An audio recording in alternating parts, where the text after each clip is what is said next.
Army ने पता नहीं किन कारणों से कैसे किन किन चुनावों के कारण आप लोगों को यहाँ तक लाए हैं। क्या अभी तक आपको मिल पाया, क्या मिल पाएगा कि हमें अगर इन लोगों ने इनवाइट किया है और मैं गांव जब आता हूँ, मेरे कांटेक्ट में छुट्टी मिलती है हम लोग को, वैसे भी मैं आता रहता हूँ, तो मैं इन लोगों के साथ साथियों के साथ मिल करके ये भीम आर्मी के गठन के पूर्व भी हम लोग ऐसा काम करते थे। और वो जो एनर्जी थी उसका नाम भीम आर्मी हो गया है। वो एनर्जी उसके पहले भी थी और आप सब में उसके पहले भी थी। जब भीम आर्मी नहीं थी तब भी आप में ऊर्जा थी, और शायद भीम आर्मी अगर पूरे देश भर में छा जाएगी तब भी आप में ऊर्जा रहेगी। जरूरत यह है कि उस ऊर्जा को संगठित करने के लिए, तो वो संगठित करने का नाम इन लोगों ने भीम आर्मी दिया हुआ है। तो ये बिल्कुल मत समझिए कि अगर आप भीम आर्मी से डायरेक्टली नहीं जुड़े तो आप भीम आर्मी के सदस्य नहीं है। अगर हमारे विचार एक हैं, हम एक तरह का काम करते हैं, तो हम सब डॉक्टर अम्बेडकर की आर्मी के सदस्य हैं। फिलहाल आज साहू जी महाराज की जयंती है, जन्म जयंती हम मना रहे हैं, 49वीं जन्म जयंती मना रहे हैं। बात जानिए, साहू जी महाराज आरक्षण के जनक भारत में नहीं है। आपको ये बात जाननी चाहिए हम सबको। आरक्षण के जनक वो नहीं है, उन्होंने आरक्षण को लागू किया है। आरक्षण के जनक फूले हैं, उन्होंने अपनी किताब में आरक्षण की अवधारणा दी है। उन्होंने जनक नहीं है, वो विचार उन्होंने नहीं दिया है, उन्होंने लागू किया है। तो पहले थोड़ा सा समझते हैं कि सबके लिए, जितने भी साथी हम आरक्षण की बात करते हैं। भीम आर्मी के एक सक्रिय कार्यकर्ता, मैं उसका नाम नहीं लूंगा, लेकिन मैं ये उसके जरिए बताना चाह रहा हूँ कि हम कितने अक्षम हैं। मैंने उस कार्यकर्ता से पूछा, बहुत सक्रिय कार्यकर्ता है, बहुत मेहनत करता है, कि आरक्षण क्या है। तो उसने कहा कि गरीबों को उठाने का एक रास्ता, यानी जो सवर्ण समझाना चाहते थे हमें कि आरक्षण गरीबी मिटाने के लिए है, वही आरक्षण हम भी समझ चल पड़े। तो पहले कोई भी बातचीत करने से पहले मैं आप सबसे धन्यवाद रविंद्र जी को, रवि भाई हमारे जो मेरी महिला साथी लोग आए हुई हैं, कितना समझ पाएंगे साहू जी महाराज को, या अगर हम में से कोई सदस्य हमारा नया साथी जो 14 साल 15 साल का 12 साल का है, या जो 60 साल के भी लोग हैं, नहीं जो समझ पा रहे हैं, जो नहीं समझ पा रहे हैं, वो जानते क्या है, वो हम लोगों की जिनको समझाने की जिम्मेदारी थी उनकी सामूहिक विफलता है, हमारी असफलता है कि हम आपके मन मस्तिष्क को ऐसा नहीं तैयार कर पाए कि आप हमारी बातों को समझ सकें।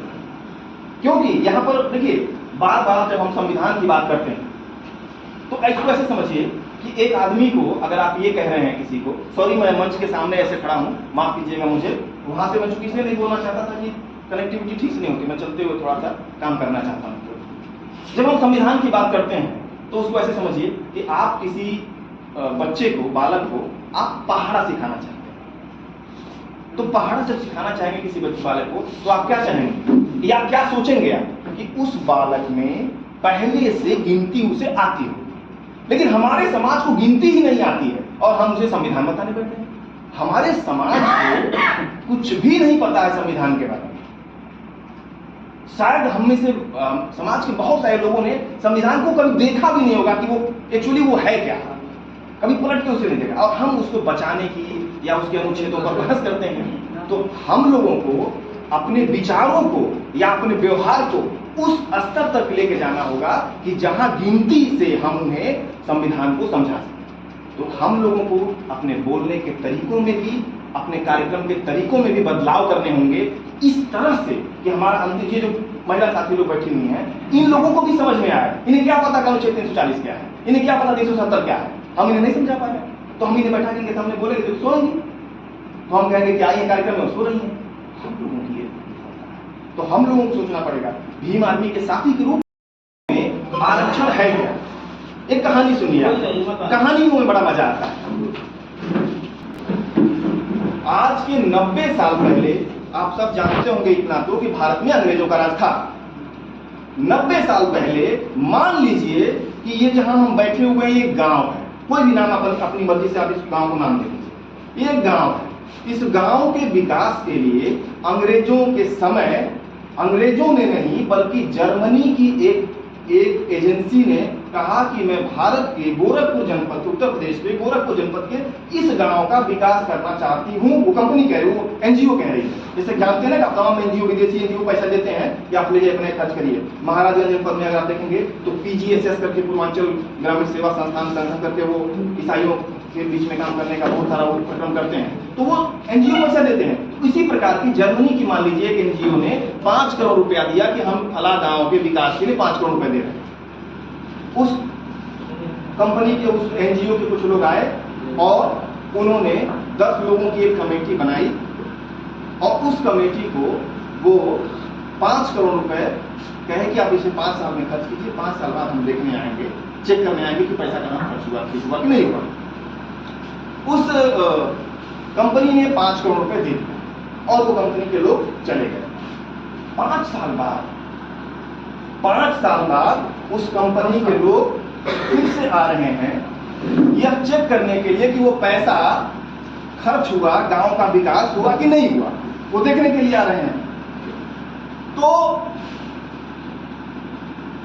जब वो आए देखने के लिए तो वो देख रहे हैं कि गांव के एक मोहल्ले का या 2 मोहल्ले का तो खूब विकास हुआ है, वहां सीसी सड़क बन गई है, वहां के घर चमक रहे हैं, लाइट चमक रहा है, नाली बन गई है, लेकिन गांव के बाकी जो मोहल्ले हैं उनमें कुछ भी काम नहीं हुआ, वो जैसे थे पहले वैसे।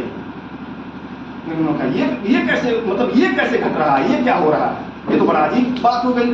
पैसा दिया था हमने पूरे गांव के विकास के लिए और 2 मोहल्ले का विकास हो गया है और बाकी मोहल्ले के वैसे वैसे हैं। फिर उन्होंने क्या किया कि कहा कि इसको पता करते हैं। तो उन्होंने क्या किया कि गांव के सभी लोगों की मीटिंग बुलाई, बहुत सारे लोग उस मीटिंग में वो पूछ रहे थे कि विकास क्यों नहीं हुआ, पैसा हमने 5 करोड़ रुपए पूरे गांव के विकास के लिए दिया था, पूरे गांव में क्यों नहीं खर्च हुआ, 2 ही मोहल्ले में क्यों खर्च हुआ।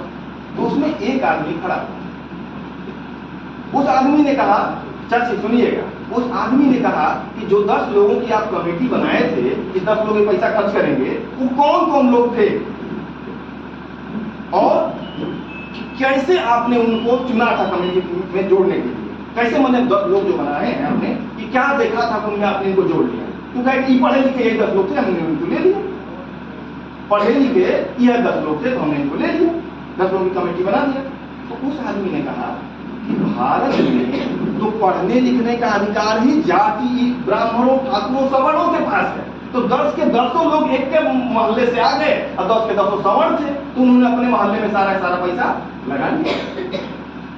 अब हुआ कि अब क्या किया जाए। तो उस टीम ने, कमेटी ने पूछा, मतलब जो एनजीओ वाले थे, उस आदमी से, जो आदमी खड़ा हुआ था बताने के लिए, तब क्या किया जाए। तब उसने कहा कि भारत में अगर आपको विकास करना है तो पहले भारत को आप जानिए कि भारत का समाज कैसा है। तो उस आदमी ने बताया कि भारत का समाज जातियों में बटा हुआ है। तो अगर आप कमेटी बनाना चाहते हैं तो उस गांव में अगर 10 जाति है, और जातियों में नहीं बटा हुआ, केवल ध्यान रखिएगा आप सब लोग, केवल जातियों में नहीं बटा हुआ है, भारत के गांवों के नहीं, शहरों की भी कॉलोनियां जातियों के आधार पर ही बनी हुई। भारत के गांव में क्या मोहल्ला है, हई चमरौटी है, हई बवनौटी है, हई हरौटी है, यानी जाति के लोग जहां बसे हुए हैं उसी के नाम पर मोहल्ले का नाम भी है। और आपने पढ़े लिखे 10 लोगों को ले लिया, तो एक के मोहल्ले से आ गए 10 के 10 लोग, तो उन्होंने सारा पैसा अपने मोहल्ले में खर्च कर लिया। तब उसने कहा कि अब क्या किया जाए। तो उसने बताया कि भारत को जानिए, तो अगर इस गांव में 10 जातियां हैं और आपको 10 लोग चाहिए, तो 10 के 10 लोग अलग अलग जातियों से रखिए और यह निश्चित करिए कि वो अलग अलग जातियों से ही होने चाहिए। तब जाकर के, क्योंकि तब वो अलग अलग मोहल्लों से आएंगे, तब जाकर के अगर वो अपने मोहल्ले का ही विकास करेगा एक आदमी, तो उसके आसपास के लोगों का भी सड़क बन जाएगी, उसके आसपास के लोगों को रोशनी मिल जाएगी। यही वास्तव में आरक्षण है। साहू जी महाराज ने अपने राज्य में लागू किया और डॉक्टर अंबेडकर ने उसको पूरे देश पर लागू करवाने की व्यवस्था की और लड़ाई की। एससी और एसटी ये क्या है, ये आपको समझना चाहिए। एससी वो लोग हैं जिनको समाज में छुआ नहीं जा सकता, जिनको छू नहीं सकते थे आप, उनको एससी कहते थे। जो अलग रहते थे या अपने ही दुनिया का अलग तरह का जीवन जीते थे, वो एसटी, आदिवासी जिन्हें जनजाति कहते हैं, वो भी क्लियर थे। लेकिन ओबीसी क्लियर था नहीं, इसीलिए डॉक्टर अंबेडकर ने एससी और एसटी का रिजर्वेशन तो उसी समय लागू हो गया संविधान के लागू होते वक्त, लेकिन ओबीसी कौन है पता ही नहीं, आपको पता ही नहीं कि अन्य पिछड़ा वर्ग कौन है। तो उसके लिए संविधान में लिख दिया, एक लाइन लिख दिया उन्होंने कि वो 340वीं लाइन थी, आप लोग समझिए 340वीं लाइन उन्होंने क्या लिख दिया कि एक कमेटी बनेगी जो पता करेगी कि शिक्षा में और समाज में पिछड़े लोग कौन कौन से हैं और उनके लिए विशेष प्रावधान बाद में किया जाएगा। वही 340 अनुच्छेद है जो बाद में समितियां बनी, कलेक्टर समिति बनी, उसके बाद मंडल आयोग बना, तो उसके बाद बीपीसी ने उसको लागू किया, बीपीसी सरकार ने, बाद में तमाम मुकदमे हुए, उसको मैं नहीं जानता। तो डॉक्टर